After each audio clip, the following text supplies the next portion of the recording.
Hello. Normally on my channel I cover audio and video technology such as this, but today we're going to do a Christmas special. We're going to look at a clock, not any old clock, a 170-year-old clock in the tower of St.Bartholomew Church in Yealmpton. This beautiful building was built around about 1850. The clock is dated 1852. Let's go up the tower and have a look at its operation. Hello, I'd like to introduce you to David. Now, what's your job here at the church? I'm the treasurer of the church, right, and would be church warden because we don't have one. Okay, and you're going to be able to show us up the bell tower a little bit to look at the clock and bells, I understand. Yes, that's correct. Marvellous. Yeah. Okay, let's go and have a look up there. Okay. So here's a very interesting doorway up to the church tower. Oh. For which we have only one key. Better not lose it. And it's Look at that key. It's rather magnificent. Oh, wow. So anybody who goes up the tower usually takes the key with them. Right. Because if it's locked when you're up there, there's no second way out apart from going over the top. That would be bad. Okay, let's not lose the key. Mind yourself. It is a bit tight in here. Yes.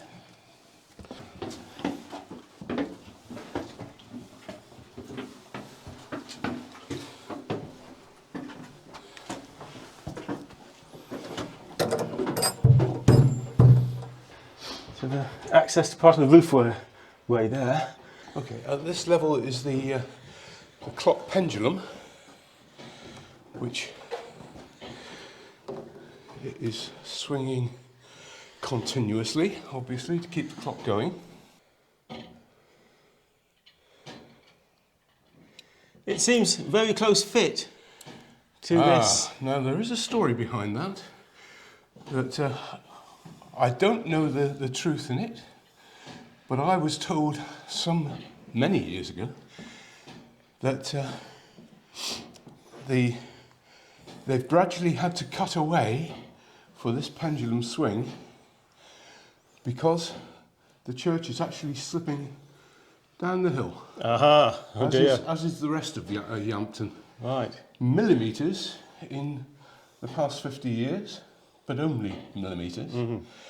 And the swing has been caused by the slight movement in the Earth's shape at the base. Uh-huh. And it's deflected the swing. So it would have been impacting the on the wall. Right. So I was right. Advised. Mm. Now I do have a proviso on that because it swings in an east-west direction, and the hill is north-south. So it should be sloping that way, away from us. But that was the story I was told. Okay, lovely. Right, the next level. I should say, yes. If you want to tweak the timing of the clock, is this where you do it? There's a brass ferrule. I can see that, yeah. And it's you either lengthen or shorten the swing very, very slightly. Right. So it's just a quarter. A quarter of a turn would be immense. Right. It's just a fraction of a turn. Fractional of a turn. Which way do you twiddle it? It's anti-clockwise for speeding the clock. No, slowing the clock, sorry. Uh-huh. And it's clockwise for speeding the clock because you're turning it up. And do you adjust it for the seasons? Not specifically for the seasons. Of course, it has to be stopped and restarted twice a year with the change of the clocks. Mm-hmm. But I adjust it basically every few months if it gets outside of 40 seconds. I'm impressed how accurate it is. Normally it's within a couple of seconds, isn't it? It's very good. At the moment, it's about 9 seconds slow. Right. So it doesn't start striking until 9 seconds past the hour. Okay. But it keeps very, very good time. Until it gets to about 40 seconds, I won't be touching it again. And have you ever considered getting some sort of electronic assistance for this? Yes. Mm-hmm. Yeah. We have. There is an electronic system which we had costed after we've just had the motors fitted for winding. Right. And that Which was are upstairs, are they? Which are right, next level up at the clock level. And they were quite expensive. That was over £6,000 for the 2 motors for winding and striking to keep that going, because everything was being done manually for many years, and we've had various volunteers from the village doing that. But now we're on automatic winding. There is an automated system for adjusting to the atomic clock, but it was felt that at the present period we couldn't really afford to go. In fact, it's costed about £3,500 for purely that. Okay. Actually, that doesn't sound unreasonable for what it is. And it saves time and effort from people. Yes, but as I say, it's not a lot of time and effort. Right. As I say, so it's a maybe for one day. 2 or 3 months, Yes. I might adjust. Okay. Yes. So maybe for one day. Yeah. Right. What were these? What's These are the bell ropes right? from the bell ringing chamber, which is down below here, to the bells at the next level. Right. 1, 2, 3, 4, 5, 6 main bells. Right. And what's this trapdoor for? The trapdoor is for air, basically. Okay. It does get very, very hot during the summer in the ringing chamber, and that allows. So they can open that. Right. And when they're actually pulling, It's hard work. they're, Yes. Okay. Well, let's go up then. Yes. You take the camcorder. Let's go. You're doing a grand job, by the way. This is typical of one of my videos, if you've ever watched them, talking to somebody about something like that.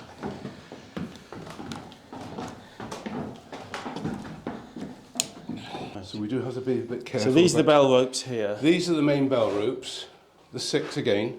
1, 2, 3, 4, 5, 6. Right.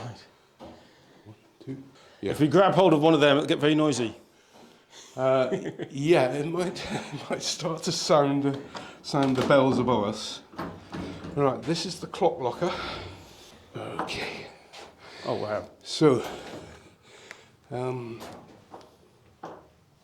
So the clock faces, these drive the clock faces then? yes, yeah, this is the gearing, because one face is obviously opposite the other face. One face takes the clock round that way. This one takes the clock round that way. So there's some more gearing over there, Scott. Look, I don't know if you can catch it on the camcorder. It's very dark, yes. So when you're looking at something which is 10 past the hour is over there. But on this side, on the opposite side, 10 past the hour is over there. Now this clock on here is actually a reverse clock. So right, so the time now is, yes, the opposite of that. it's 12 minutes to Right. 11 o'clock, isn't it? 8 minutes to. 8 minutes Yes. to 11 o'clock, sorry. 8 minutes to 11 o'clock. But somebody went through all the trouble of making this beautiful clock face, but didn't flip it. I wonder why. I can't answer that question. But we need to ask somebody in 1852 why they made that mistake. So the whole thing is about 1852, is it? 1852, and it was Right. put together, yeah. The technician that came in to fit our new motors, which are left Can you see and the right motors? here, Over there. this is the clock driving motor, and that's the clock striking motor. Right. This used to work. There's a pendulum you can see. I can see the on Do you end want of to get a shot of the pendulum?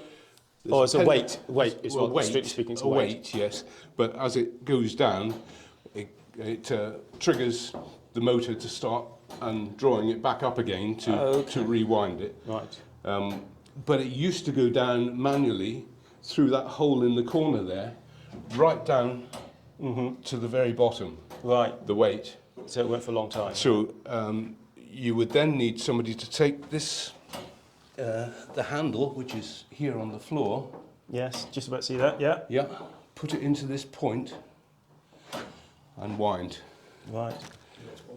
Yes, thank you. And So you wind this. Wind this, yeah. It's now, as I say, done automatically Right. with this chain system here. But it's still there if Wiring. it But it's fails. there should it fail. And I see. So there's another weight, of course, for the Striking. striker. That's the striker, yeah. What's that big gearing on the floor there? That looks like a hand winder of some sort, doesn't it? I'm not sure what that is. It's surplus now, obviously, lying on the floor, and will have been something to do with the winding. Right. Because it's been replaced. So somebody, probably in the comments of my YouTube video, will be able to tell us exactly what that is. Could we have a little bit more light in the clock, do you think? Just so I can...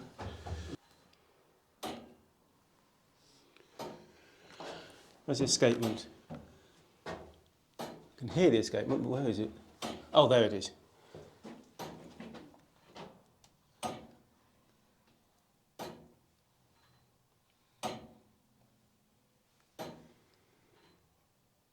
It's a beautiful thing, isn't it?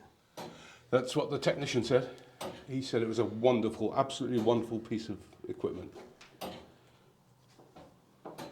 He's coming in annually now. He came in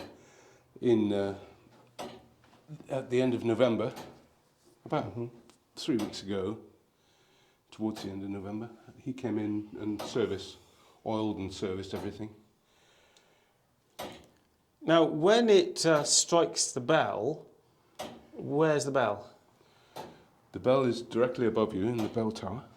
So, is that a separate bell to the 6 ringing bells? Or No, it's the tenor bell above us. Oh, excellent. Okay, we'll have a look at that in a minute then. So, where's the mechanism for that? Do you know?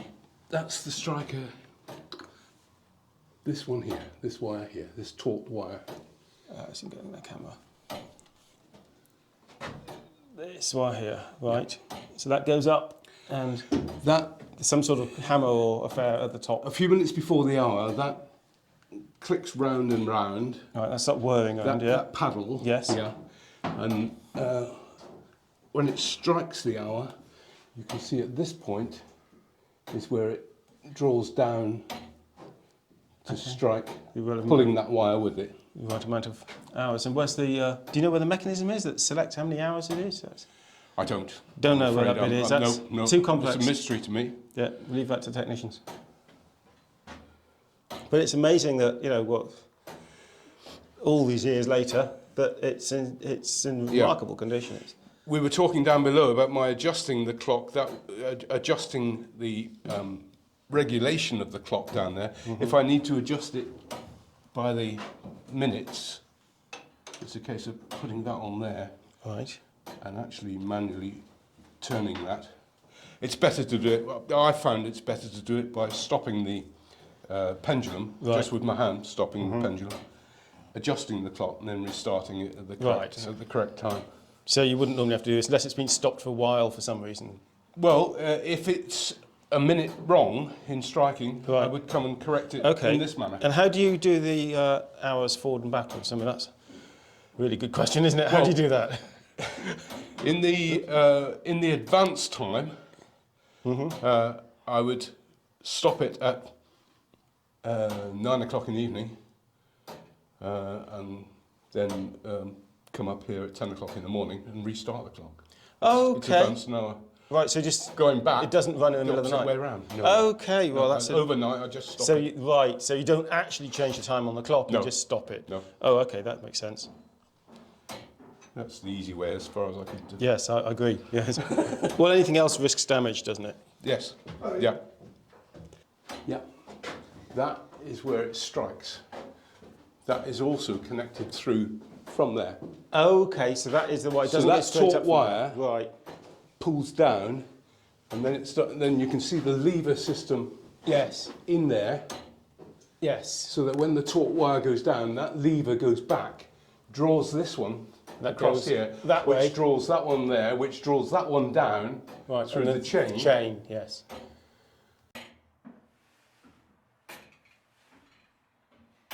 What's it going off?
And we did have some shots of Scott's younger brother coming up here one day to put the flag on half-mast some months ago.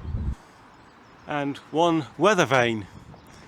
Each time somebody has to change the flag, they have to come up here. When the Queen died, meant coming up on the day before the proclamation Yes. to raise the flag back to full mast. Yes. And then the day after the proclamation, coming back up to put the flag back down. That's, I think, the one that which may have been Max did. Yeah, when you were here before. So over the course of the 12 or 13 day period from the Queen dying to the end of the period of state mourning, I think it went up and down 4 times. Right. So it's a England flag, and I believe that's because it's the Church of England. Yes, it's the flag you can't fly. You have to fly the flag of St George because it's the Church of England. Right. You can't fly a Union Jack because obviously the Church of Scotland is a different Right. organisation. And here we get magnificent views of the village. You should introduce yourself. I'm Dan. I'm David's son. Marvellous. And you were mentioning something about on the bells. We saw the clappers earlier, and there's mufflers that can be fitted to those. Can you tell us a little bit about those? Yeah. So on Remembrance Sunday, the tradition is that the clapper is half muffled, so that deadens the sound on one side, so it reduces the sound as a mark of respect on Remembrance Sunday.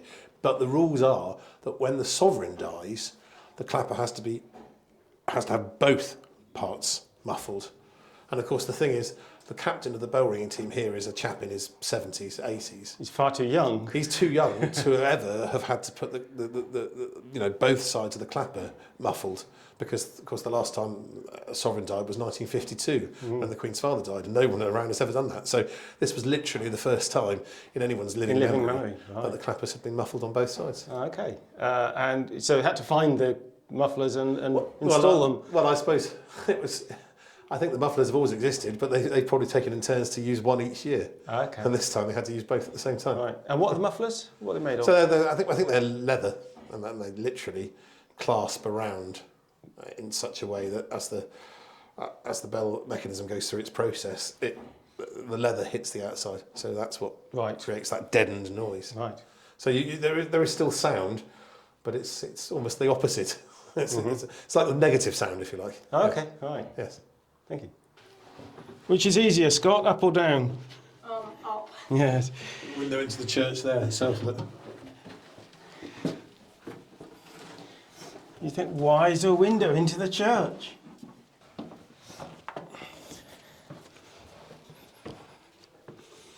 Oh, look, a candle in the window. Sorry, the answer to that question, of course, is to allow light into the stairwell. Ah, it's about light. We wouldn't have had electric lighting, would we?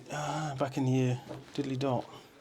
This must have been hideous before electric lighting. Yeah, well, you'd go up with a candle, wouldn't you? Yes, I saw, yeah. Colin, to complete the picture, of course, there is the ringing chamber. Ringing chamber. So that's not at ground level, it's a level above. Yes. Interesting. That's not a key to the ringing chamber. What's that?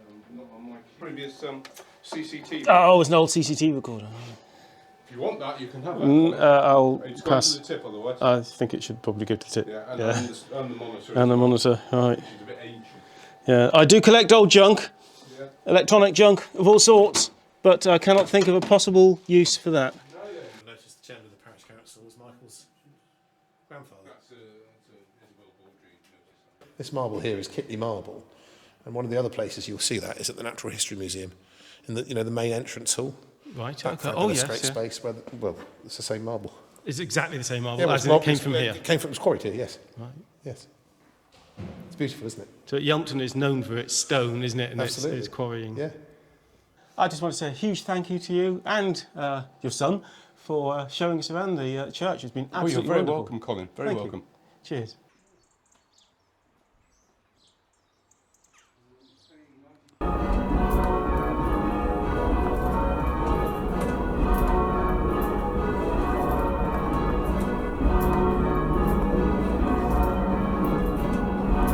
Second the fifth.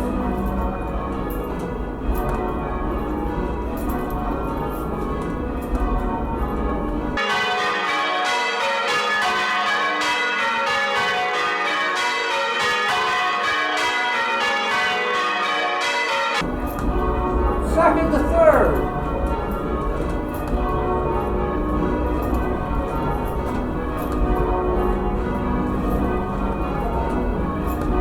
Fourth to fifth lead.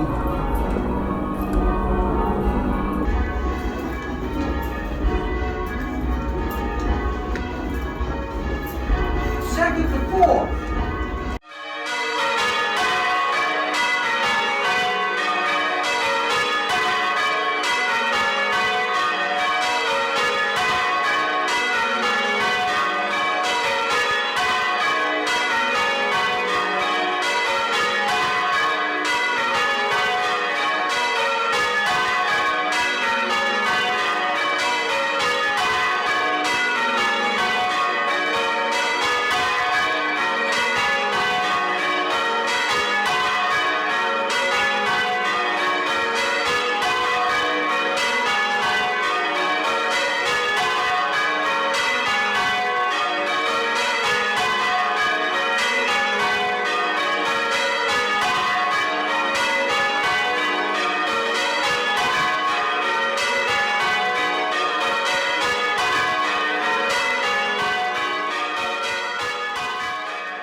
Well, I hope you've enjoyed us looking at this beautiful clock and building. Now, normally I cover audio and video technology, so if that might be of interest to you, have a look at the outro and see some of the things I normally do. Bye for now, and happy Christmas.